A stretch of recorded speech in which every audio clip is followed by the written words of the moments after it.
السلام عليكم. كيفتوما؟ لاباس عليكم؟ كنتمنى كلشي يكون بخير وعلى خير. مرحبا بكم في قناة جميلة طنجاوية. اليوم جيت نجرب معكم خبزة بحجم عائلي بمقادير بسيطة بدون دلك ولا مجهود، كتجي هشيشة وخفيفة ولذيذة بزاف بزاف، والاهم كتحضر بسرعة. دابا بلا ما نزيد نطول عليكم، يلا نضيف المقادير وطريقة التحضير. المقادير اللي كنحتاج: عندي 300 غرام ديال الدقيق الابيض اللي غربلته من قبل، كذلك 150 غرام ديال الفينو حتى هو مغربل، وعندي الحليب دافي لنجمع به العجينه، كذلك عندي 60 ملل زيت المائده، وملعقه كبيره سكر، وملعقه كبيره خميره فوريه، كذلك ملعقه صغيره د ملح، وعندي واحد بيض بيضه، والاصفر حيتو نحتاجو حتى الاخر، وملعقه صغيره د الزبده تكون درجه حراره المطبخ. هادو هما المقادير. دابا نبدا في طريقه التحضير. بسم الله على بركه الله. نبدا في طريقه التحضير. عندي هنا 300 غرام د الدقيق الابيض و150 غرام د الفينو، غنزيد عليهم ملعقه كبيره خميره فوريه، وملعقه كبيره السكر، والزبده ملعقه صغيره تكون درجه حراره المطبخ،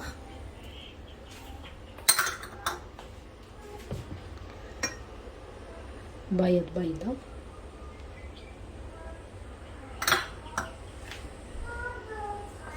وملعقه صغيره د الملح انا عملتها، و60 ملل زيت مائده،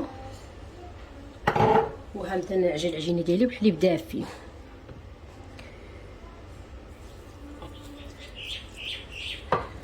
بالنسبه للحليب ما تعينيو ميزاني. غنبقى نعمل الحليب وانا كنعجن العجينه ديالي تنتحصل على القوام معوض، ما قاصح ما خفيف، رطيت خاصها تجي القوام ديالها. المهم انا هجمع العجينه ديالي ونوريكم القوام ديالها كيف خصو يجي.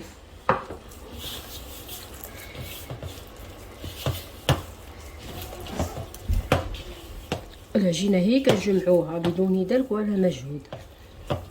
هاد الخبيزه كتجي من اروع ما يكون، غزاله غزاله.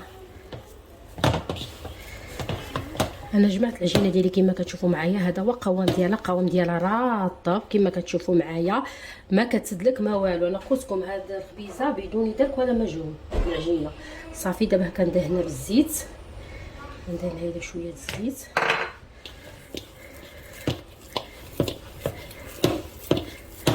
صافي. وكنعملها في صينيه الفرن،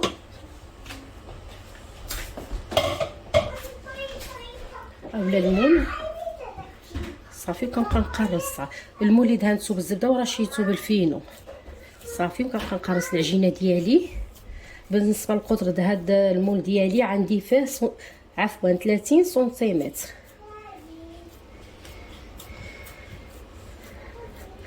صافي نقرصها ونرجع معكم.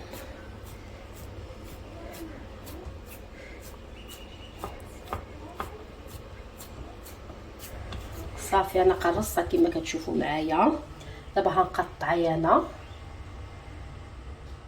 ولا عندكم بحال هذه اللي كنقطع بها قطعوا بها، ما عندكم شي قطعوه بموس. الشكل كيجي مزيون صراحه الله.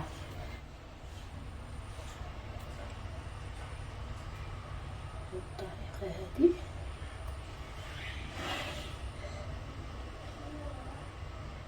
كيجي واحد الشكل مزيون، ونبدلوا على الشكيلات دائما. صافي انا قطعتها كما كتشوفوا معايا. دابا غنخليها تضاعف الحجم ديالها. اللي ضاعف الحجم ديالها نرجع معكم، او ضاعف الحجم ديالها مره ثانيه او ضاعف الحجم ديالها كما كتشوفوا معايا. كتكون تخليوها مزيان يضاعف الحجم ديالها. هذا هو السر باش كتجي خفيفه وهشيشه. صافي دابا هندهلها الوجه ديالها باصفر البيضه اللي حيدته في الاول.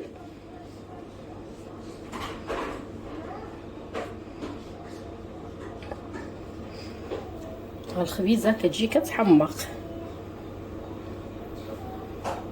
واحد الخفه ورطبه، ما نقول لكم ماشي كيف كتجي رطبه.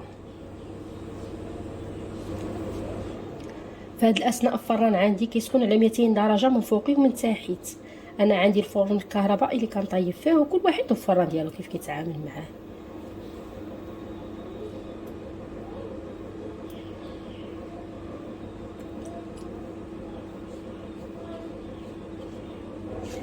صافي انا دهنتها باصفر بيضاء. دابا كنزينها بالجنجلان هيدا كما كتشوفوا معايا. واحد الخبيزه كتجي كتحمق. انا نقول لكم ونعاودها حيت بصح كتجي غزاله. دابا غنعمل لابابو في هاد الوسيطه هادي باش كيجي الشكل مزيون هيدا. صافي وغندخل الطيب نرجع معكم. هذا هو الشكل النهائي ديال الخبزه ديالي. صراحه كتجي من اروع ما ياكل شكلا ومذاقا. كتجي هشيشه وخفيفه وسهله في التحضير ديالها وبدون تلك ولا مجهود، وكنتمنى تعجبكم وبالصحه وبالراحه.